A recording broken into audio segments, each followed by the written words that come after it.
ಏನಿದು ಏನು D K Shivakumar ರಾವಣನ 10 ತಲೆ ಇದೆಯಾ? ನನಗೆ ಶಿವಕುಮಾರ್ ಬಗ್ಗೆ ನನಗೆ ಗೌರವ ಇದೆ, ಅದರಲ್ಲೇನು ಬೇರೆ ಮಾತೇ ಇಲ್ಲ.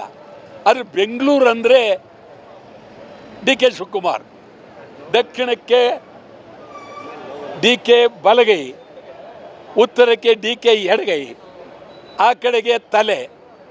ಏನಿದು ಏನು ಡಿ ಕೆ ಶಿವಕುಮಾರ್ ರಾವಣನ 10 ತಲೆ ಇದೆಯಾ? ರಾವಣನಾಗಿದ್ದರೆ ಬೆಂಗಳೂರು. ಮೊದಲು ನೀವು ಪ್ರಾಮಾಣಿಕವಾಗಿ ನಿಮ್ಮ ನಿಜವಾಗ್ಲೂ ಬೆಂಗಳೂರಿನ ಬಗ್ಗೆ ಪ್ರಾಮಾಣಿಕದಿದ್ದರೆ ರಾಜಕೀಯ ಬಿಡಬೇಕು. ರಾಜಕೀಯ ಬಿಟ್ಟು ಚುನಾವಣೆ ನಡೆಸಬೇಕು.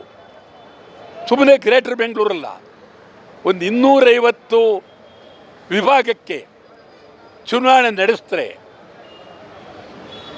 ಯಾರಾದರೂ ಬರಲಿ, ಕಾಂಗ್ರೆಸ್ ಆದರೂ ಬರಲಿ, JDS ಆದರೂ ಬರಲಿ, BJP ಯಾರು ಬರಲಿ, ಒಬ್ಬ ಸದಸ್ಯ, ಗೌರವಯುತ ಸದಸ್ಯ ಆ ಕ್ಷೇತ್ರವನ್ನು ನೋಡ್ಕೊಳ್ತಕ್ಕಂಥ ಶಕ್ತಿ ಅವ್ರಿಗಿರುತ್ತೆ. ನೀವು ಚುನಾವಣೆ ಮಾಡದೆ 10 ವರ್ಷದಿಂದ ಬೆಂಗಳೂರಿಗೆ ಚುನಾವಣೆ ಮಾಡದೆ ಬೃಹತ್ ಬೆಂಗಳೂರು ಮಹಾನಗರ ಪಾಲಿಕೆ ಮಾಡಿದ್ರಿ, ಈಗ ಗ್ರೇಟರ್ ಬೆಂಗಳೂರು ಮಾಡಿದ್ರಿ.